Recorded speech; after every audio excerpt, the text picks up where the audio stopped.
से गिरने पर भी बचा रहा है। क्या आप इतने खुशकिस्मत होंगे?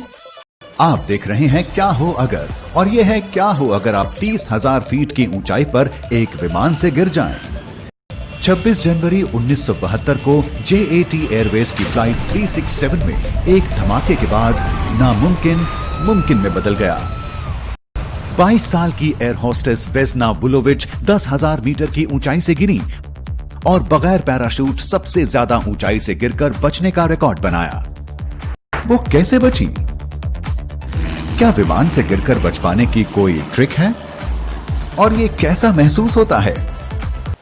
अगर आप अक्सर विमान की सवारी करते हैं तो आपको आगे सारी बातों पर ध्यान देना चाहिए। 1940 के दशक से विमान से लोगों के गिरने के करीब 50 मामले सामने आए हैं।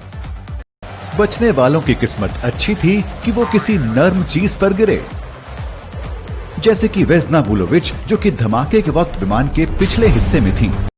जब विमान टूटकर बिखरा तो पीछे का टेल वाला हिस्सा टूटा नहीं और एक फूड कार्ट को पकड़े होने की वजह से वुलोविच हवा के दबाव से बाहर नहीं खिंची।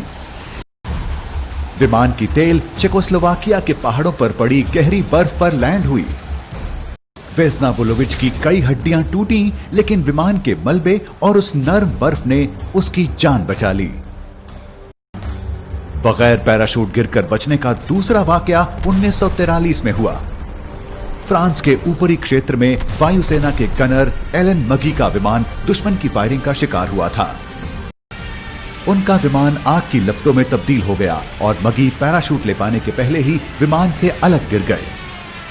मगी करीब 6,700 मीटर की ऊंचाई से गिरे। वो एक ट्रेन स्टेशन की कांच की छत से टकराते हुए नीचे गए और छत पर लगे स्टील के हिस्से से लटके मिले। आपको लग रहा होगा कि कांच की छत कोई नर्म चीज तो नहीं है, लेकिन अगर वो छत उस दिन वहां नहीं होती तो मगी का बच पाना मुश्किल था। तो अगर आप खुद को विमान से